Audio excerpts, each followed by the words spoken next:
¿Ustedes saben lo que significa historia?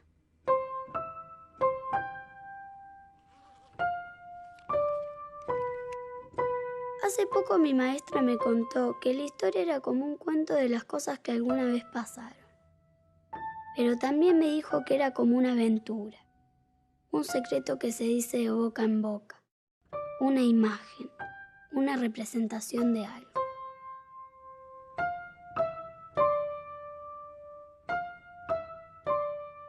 Podemos acordarnos de la historia de memoria o entenderla de verdad.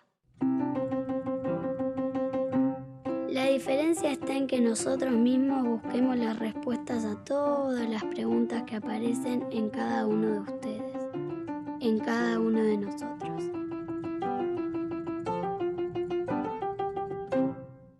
¿Por qué hubo una revolución en mayo de 1810?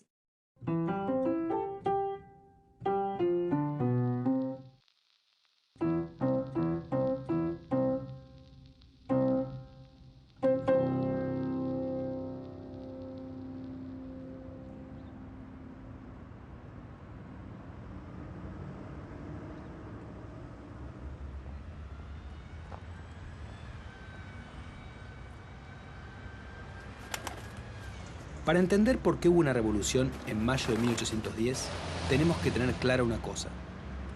Antes de la revolución, no existían los países hispanoamericanos que existen hoy, por ejemplo Argentina. Había un imperio español que se extendía desde el sur de lo que ahora es Estados Unidos hasta Buenos Aires. La cabeza de ese imperio era España, que no era otro país, como ocurre ahora, sino que era la metrópoli, la capital, el centro de ese imperio. Ahí estaba el rey. Cualquier cosa que pasaba en España repercutía en el resto del imperio.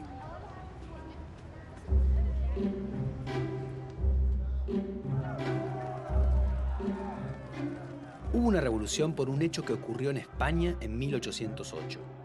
Napoleón Bonaparte, que era emperador de Francia, invadió el país, obligó al rey Fernando VII a abdicar y lo mantuvo prisionero. Después, Napoleón nombró a su hermano, José Bonaparte, como rey de España. Pero los súbditos españoles no aceptaron esa designación. La consideraron ilegítima y se negaron a obedecer a José. De acuerdo a cómo se pensaba en la época, dijeron: el rey es rey porque la soberanía le llega de la siguiente manera. Dios se la da a los pueblos y los pueblos se la dan al rey. Bueno, si no hay rey porque está preso, la soberanía vuelve a los pueblos. ¿Qué son los pueblos? Las ciudades que forman el imperio. Entonces, por ejemplo, la ciudad de Valencia formó una junta que cuidaba su soberanía hasta que volviera el rey. Lo mismo hizo Madrid, lo mismo Barcelona, lo mismo Toledo y así sucesivamente. Esas juntas se reunieron en una junta central, en Sevilla, y cuando llegaron las noticias a América, la población allí se mantuvo fiel al rey preso y obedeció a esa junta central.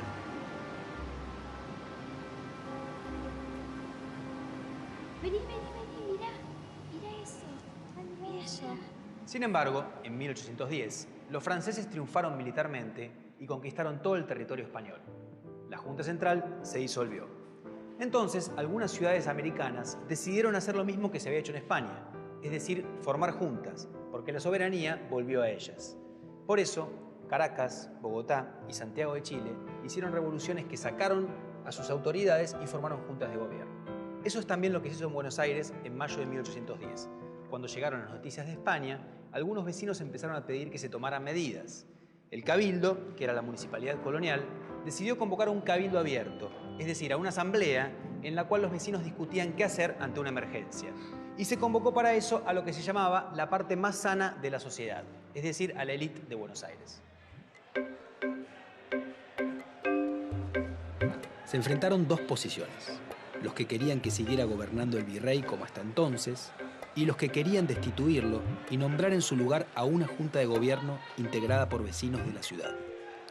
Estos últimos movilizaron gente para que los apoyara, que impidió a algunos partidarios del virrey que pudieran acceder a la discusión. Y ganaron el debate.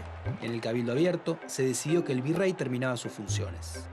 Pero Baltasar Hidalgo de Cisneros, el virrey, logró negociar el 24 de mayo la formación de una junta que estaba encabezada por él mismo.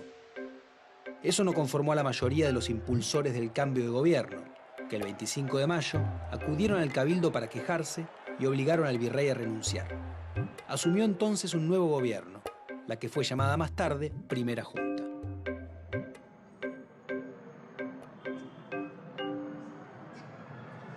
Ojo, chicos, que este cuadro no es como una foto de la época, no es como si estuviera en un diario. Ese día no hubo nadie pintando el cabildo abierto, ¿sí? Casi 100 años más tarde alguien se imaginó cómo debe haber sido ese día, el 22 de mayo de 1810, y lo pintó. Puso los personajes más importantes y se imaginó ese cabildo abierto. Simplemente es una representación que se hizo más tarde. Profe, ¿quiénes estaban en este cuadro que después iban a formar la primera junta? Bueno, estaban por un lado Mariano Moreno, que fue el secretario de la primera junta y que ese día, el 22 de mayo, no tuvo ninguna participación importante. Acá lo ponen pensando, escuchando. Cornelio Saavedra, que después fue el presidente de la primera junta, que era el jefe de los patricios, que acá está con su uniforme.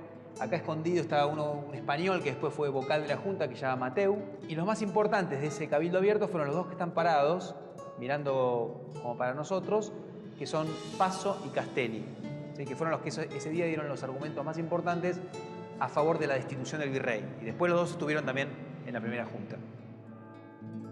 3 integrantes de la primera junta, en particular, fueron fundamentales en la revolución. El abogado Juan José Castelli fue clave en los días anteriores al 25 de mayo, convirtiéndose en una especie de coordinador de los revolucionarios. Cornelio Saavedra brindó el apoyo de los patricios, apoyo que fue decisivo para asegurar la destitución del virrey. Pero la figura más importante fue Mariano Moreno, un abogado que hasta el 25 de mayo no tuvo un papel destacado, pero que desde que ese día fuera nombrado secretario de la Junta, impulsaría cambios más profundos. En primer lugar, empezó a impugnar el derecho del rey a gobernar en América, argumentando que los americanos no habían acordado con él ser sus súbditos, sino que eso les había sido impuesto por la fuerza. A la vez, favoreció un igualitarismo que atacaba la rigidez social colonial, defendió los derechos de los indígenas, obligó a que el periódico oficial, que él mismo redactaba, se leyera en las iglesias y decidió que la revolución podía usar la violencia para imponerse sobre sus enemigos.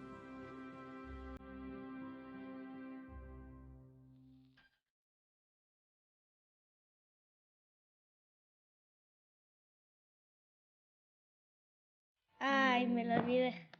Estamos pensando. ¿Qué era? ¿Qué revolución? Ay, no me acuerdo. Un tratado de paz. De pasto, dije.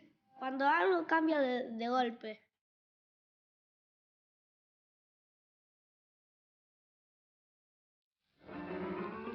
Era donde estaban los reyes y todo eso, los más importantes. ¿El cabildo? El cabildo era... Sí, de la revolución el 25 de mayo. se reunía la gente para discutir. Donde hacían las reuniones, me parece. Hacían las reuniones y también había presos a veces.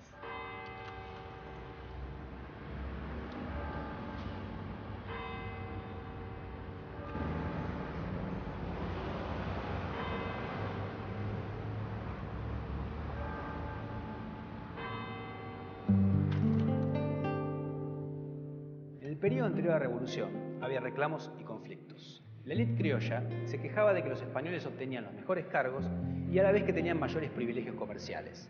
Por otra parte, enfrentaban una presión cada vez mayor de la corona española, que desde el siglo XVIII controlaba más sus territorios y cobraba más impuestos. A la vez estaba la presión de Inglaterra por obtener el comercio libre, algo que también tenía partidarios entre los americanos, porque, por ejemplo, los estancieros de Buenos Aires querían una medida de ese tipo, aunque no tenían el poder para imponerla. El tema es que todos estos problemas existían, pero ninguno llegó a la revolución. Ni tampoco otros conflictos que había en la época, como por ejemplo el hecho de que los indígenas estuvieran sometidos en todo el continente, que los esclavos no tuvieran libertad, o que todo aquel que no tuviera la piel blanca estuviera condenado legalmente a una posición social inferior. La revolución no viene de estos conflictos, sino de lo que pasa en España, en la capital del imperio. Solo así podemos entender que en lugares donde no hubo ningún acuerdo previo ni ninguna comunicación previa, hubiera habido revoluciones cuando se enteraron de la caída del poder central allá, en España.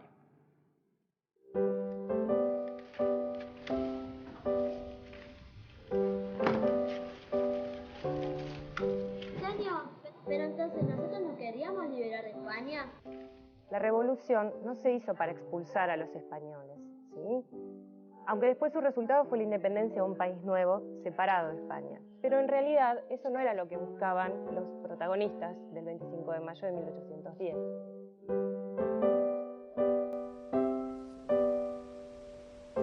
Es importante recordar que en ese momento no había nada que se llamara Argentina. No existía, ni siquiera como idea. La gente nacida en el Virreinato del Río de la Plata se identificaba con el lugar en el que había nacido. Es decir, eran cordobeses, riojanos, salteños, potosinos, asunceños, santafesinos, orientales, cochabambinos y muchos otros. Los porteños usaban a veces el nombre argentinos, que significaba que eran del Río de la Plata, porque argentum era plata en latín. Todos ellos se consideraban además americanos. No había una identidad nacional. Los países de Hispanoamérica, Argentina entre ellos, se inventaron después de la independencia. No existían antes de 1810.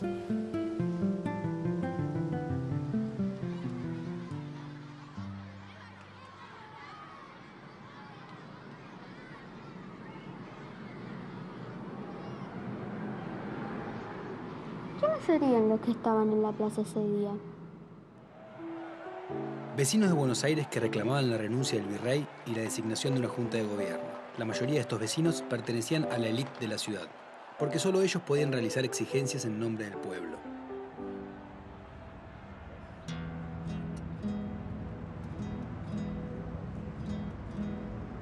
¿Era gente de clase alta la que había en la plaza? Bueno, la mayoría sí, la mayoría de los que estaban en la plaza eran de clase alta, lo que se llamaba la élite, la gente decente se autodenominaban. Ustedes se dan cuenta porque eran los que usaban levitas, ¿sí? O sea, grandes prendas, aunque esta foto otra vez no es una foto, es un cuadro, pero no es de la época, fue pintado mucho tiempo después. Fue como alguien se imaginó que era en esa época, pero sí, el 25 de mayo la mayor parte de la gente que participó era de la clase alta de la sociedad. Después, más adelante en la revolución, iban a empezar a participar gente de lo que hoy sería la clase media y las clases populares.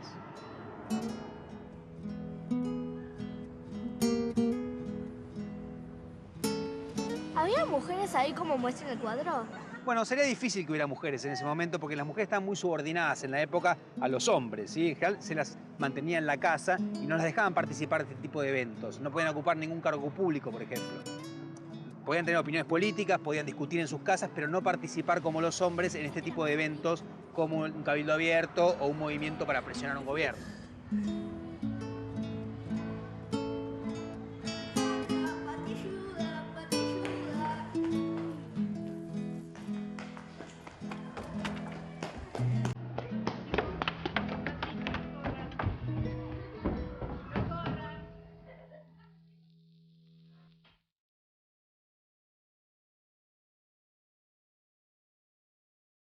Un esclavo es los negros.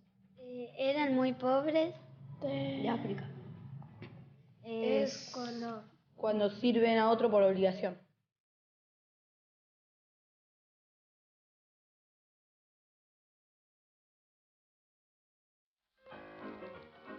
ay, ¿cómo era? Liberarse de los españoles y ser libres. Sacarlos para que sea nuestro acá. Éramos de los españoles, entonces nos empezamos a liberar para no ser más españoles sino argentinos, ser independientes.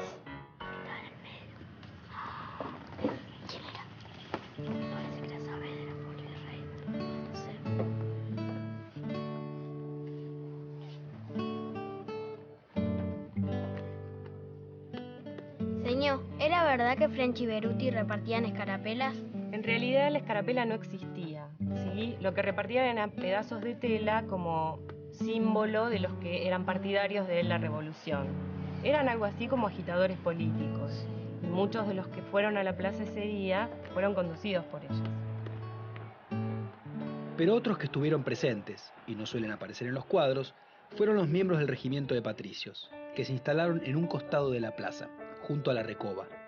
Los patricios eran milicianos, es decir, que no eran militares como los entendemos hoy, sino vecinos que se armaban en defensa de la ciudad, de acuerdo a una tradición española. Debido a las invasiones inglesas de 1806 y 1807, la población porteña había formado muchos cuerpos de milicia voluntaria. varios de los cuales seguían existiendo en 1810. El más poderoso era el de patricios, es decir, nacidos en la patria, que en esa época era el lugar de nacimiento de cada uno. Los patricios eran entonces porteños o gente que hacía mucho tiempo vivía en Buenos Aires. El apoyo de ese cuerpo fue fundamental para asegurar el triunfo de los revolucionarios, dado que no había ninguna fuerza que pudiera oponérseles.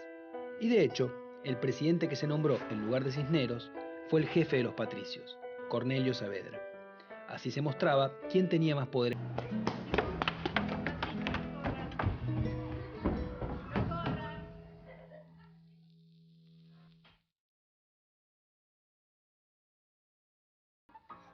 Se juntaron en el cabildo y empezaron a hablar por horas. Nada, si yo no estaba. Estaban alrededor del cabildo y se pusieron a discutir. Empezó a Argentina a liberarse de España. Empezó el proceso.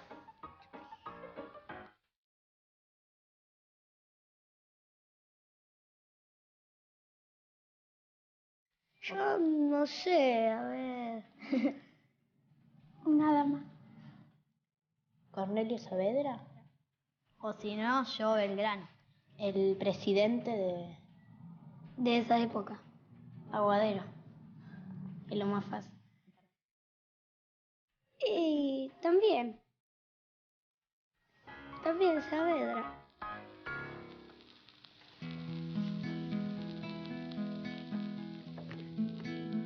Nunca se dio la famosa escena de la gente en el balcón y la multitud en la plaza. La multitud y los patricios presionaron al cabildo durante buena parte del día 25 de mayo.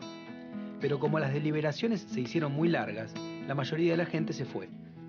Entonces, en el momento en que los revolucionarios, apelando al pueblo que estaba afuera, lograron imponer su deseo, es decir, una junta sin la intervención del virrey, ellos y los cabildantes salieron al balcón a anunciar el éxito. Pero había tan poca gente que un miembro del cabildo, Leiva, que se oponía al cambio, dijo: ¿dónde está el pueblo? La presencia en la plaza se había convertido en algo importante. De hecho, la reunión en la Plaza Mayor, luego llamada Plaza de la Victoria, y que terminaría siendo la Plaza de Mayo, se transformaría en un elemento clave de la política porteña y más tarde de la política argentina. Ya desde el período colonial era un lugar decisivo para presionar a los gobiernos.